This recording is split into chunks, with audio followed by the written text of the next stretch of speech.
कुछ ऐसी चीज़ें हैं जिस पर ऐसा लगता है कि तमाम पॉलिटिकल पार्टीज़ को बैठ जाना चाहिए। जैसे मईशत है और दहशतगर्दी है, इस पर तो कोई भी प्लेटफॉर्म हो बशमूल पीटीआई सबको बैठ जाना चाहिए। आप समझते हैं कि अगर इस मौजू पर कोई फोरम हो रहा हो तो आप उसमें शिरकत करेंगे? थैंक यू असद, बहुत मेहरबानी आपकी। पहले तो ज़रा ये दहशतगर्दी का जो इंसिडेंट हुआ है इसके ऊपर को बात कर लेते हैं। ठीक है, इससे ज़्यादा घिनौना जुर्म कोई नहीं हो सकता कि ऐसे मुल्क के बाशिंदों को अटैक किया जा रहा है और उनको किल किया जा रहा है, जो कि जिसने हमेशा पाकिस्तान के साथ खड़ा रहा है, जो हमेशा और किसी कंडीशनैलिटीज़ के बगैर खड़ा रहा है, और जब भी मुश्किल वक्त आया है China has always been there. हमें ये जो हम ये बार बार ये कहते हैं जी कि कला कमा कर देंगे, दहशतगर्दी को ये कर देंगे वो कर देंगे, हकीकत यह है कि ना सिर्फ कि कला कमा नहीं हो रहा बल्कि वो बढ़ती जा रही है दहशतगर्दी। देखिए कितनी तेज़ी से अब अटैक्स आ रहे हैं, कितनी तेज़ी से ऑपरेशन जो हैं वो हो रहे हैं। तो ये मेरा ख्याल है कि रियासत को अपना जो फोकस है वो दुरुस्त करना होगा, रादर दैन कि जी एक पॉलिटिकल पार्टी के ऊपर ये लगे हुए हैं और रियासत के तमाम जो रिसोर्सेज हैं वो उस पार्टी को ख़त्म करने के ऊपर लगाए गए हैं। मेरा ख्याल है उन रिसोर्सेज को डाइवर्ट करें और वो इस किस्म के घिनौने जराइम जो हो रहे हैं रियासत की हमारे मुल्क में, उनको ख़त्म करने की तरफ ज़्यादा तवज्जो दी जाए। और मैं एक और बात भी यहाँ कहूँगा और अर्नेस्टली कहूँगा ये बात कि आई थिंक इट्स इम्पॉर्टेंट इस वक्त, जैसा कि आपने कहा है, एक यूनिटी का, एक खासकर टेररिज्म के खिलाफ जो है पूरे मुल्क को यकजा होना पड़ेगा। और जो इनिशिएटिव है उसका वो रियासत के पास है, पावर बिल्डर्स के पास है, उनको स्टेप लेना पड़ेगा, उनको इनिशिएटिव लेना पड़ेगा कि वो तमाम जो पॉलिटिकली पोटेंट फोर्सेस है, और पीटीआई से ज़्यादा पोटेंट फोर्स पाकिस्तान में मौजूद ही इस वक्त कोई नहीं है। 6 करोड़ वोट पड़े, उसमें से 3 करोड़ सिर्फ पीटीआई को पड़ा है।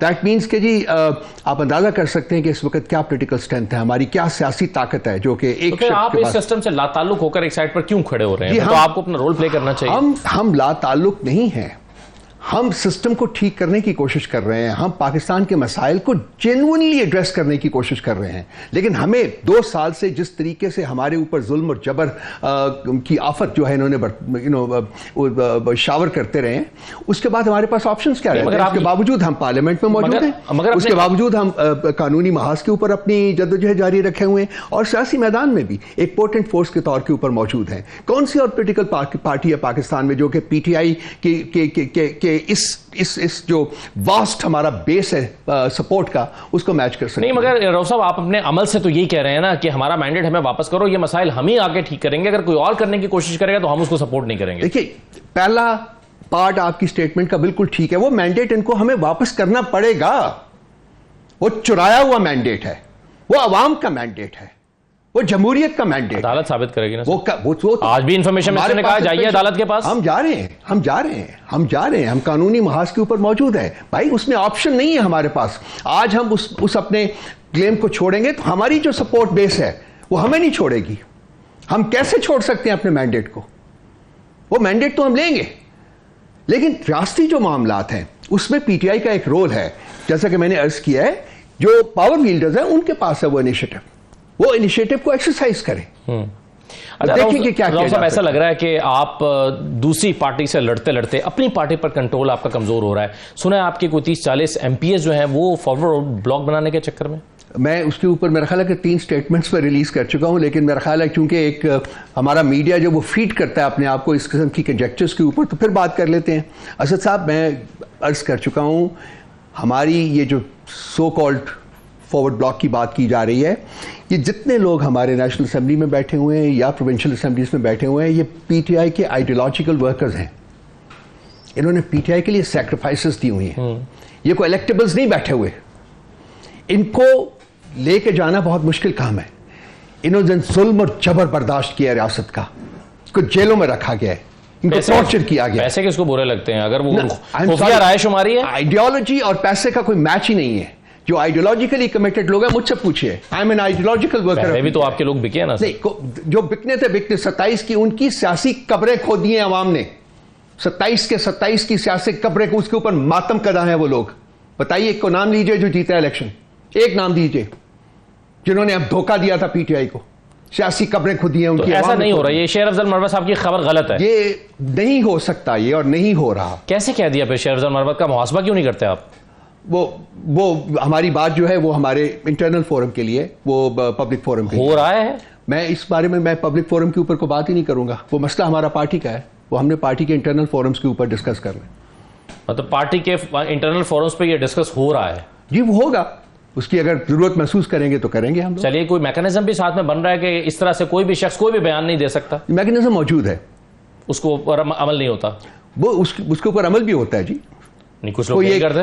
इक्का दुक्का अगर कोई वारदात हो जाती है तो उसका मतलब ये नहीं कि जी पार्टी में डिसिप्लिन नहीं है या पार्टी में डिविजन हो गई है, पार्टी में फूट पड़ गई है, कोई एक्शन दिखाई नहीं देता। क्यों जो हमारा इंटरनल जो हमें मैकेनिज्म है या जो इंटरनल हम एक्शन लेते हैं उसको हम एडवर्टाइज नहीं करते। वो पार्टी के इंटरनल फोरम्स के लिए एक तरीका होता है पार्टी को मैनेज करने का। लेकिन सुना है कि कल पार्टी की कोर कमेटी में दो लोग आपस में लड़ पड़े, हाथापाई तक बात पहुंच गई, ये बात दुरुस्त है? इंजेक्चर को कंटिन्यू करें आप। अभी पार्टी में जहां मिलियंस ऑफ सपोर्टर्स हैं वहां डिसएग्रीमेंट ऑफ ओपिनियन होता है, हर पार्टी में होता है। लेकिन खबर तब बनती है जब हाथापाई तक बात है। कोई हाथापाई नहीं हुई है, एब्सोल्युटली फॉल्स। उसके करीब भी नहीं गई हाथापाई के बाद? बिल्कुल नहीं गई। आई वाज देयर, मैं बैठा हुआ था खुद।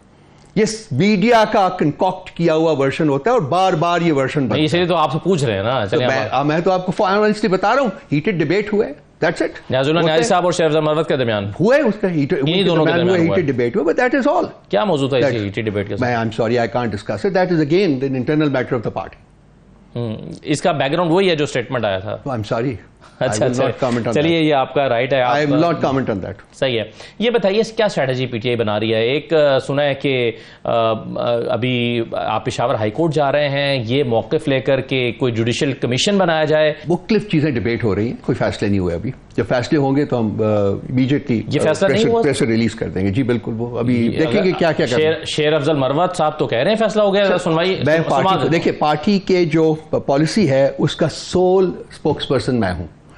आज फिर डायरेक्टिव सुन लीजिए, मेरी बात नहीं, मेरी अगर आप इजाजत दें तो मैं मेरी बात सुन लेना जी, मेरी बात सुन जी। मैं आपसे अर्ज कर रहा हूं कि इस किस्म का कोई फैसला भी नहीं हुआ। जब फैसला होगा तो हम उसको पब्लिक कर दें। राव साहब वो कह रहे हैं कि खान साहब ने कहा है कि ये करें, आप कह रहे हैं कोई फैसला नहीं हुआ। मैकेनिज्म है पार्टी का। खान साहब की मैसेजिंग जो है वो किसी शख्स, जो एक दो शख्स अशखास है, उनके थ्रू हमारे पास पहुंचती है और उसके ऊपर पार्टी अमल करती है। ठीक है, I would suffice to say that हमारे पास अभी कोई ऐसा मैसेज नहीं पहुंचा। ये मैसेज ही तो है। आई एम सॉरी, मैंने कहा ना, जैसे मैं स्पोक्स पर्सन हूं ना, हर कोई स्पोक्स पर्सन नहीं है पीटीआई का। इसी तरह से जो मैसेजिंग है खान साहब और पार्टी के दरमियान, उसके लिए भी बंदे स्पेसिफाई किए हुए हैं। अच्छा, ये खान साहब ने किए हुए हैं। कौन कौन है? मैं नहीं बताऊंगा आपको, वो है हमारा इंटरनल मामला है, वो हमारा इंटरनल मामला है। वो जब आएंगे, ये चैनल बन गया। अगर कोई फैसला होगा, मैं बड़ी सिंपल सी बात कर रहा हूं, which is very easy to understand. अगर कोई ऐसा फैसला होगा उसको हम पब्लिक करें। सही है, मगर राव साहब ये पार्टी का प्लेटफॉर्म जो ये तो हमारे और आम लोगों के भी इल्म में होना चाहिए। इसको छुपाने में क्या हिकमत है? ये तो मुझे भी पता होना चाहिए कि इसकी बात को गौर से सुनना है। होगा, मैं बार बार कह रहा हूं, आप समझ नहीं रही, आप समझना चाहते नहीं। मैं ये अर्ज कर रहा हूं, सुन लें। जब फैसला होगा तो हम उसको पब्लिक करेंगे। नहीं, मेरा सवाल कुछ और है। मैं कह रहा हूं कि जिन लोगों को स्पेसिफाई किया गया है कि सिर्फ यही लोग पैगाम रसानी कर सकते हैं, उनके बारे में तो पब्लिक को भी पता होना चाहिए, ताकि मैं ये शॉर्ट आपको हमें ये बताने की जरूरत नहीं है।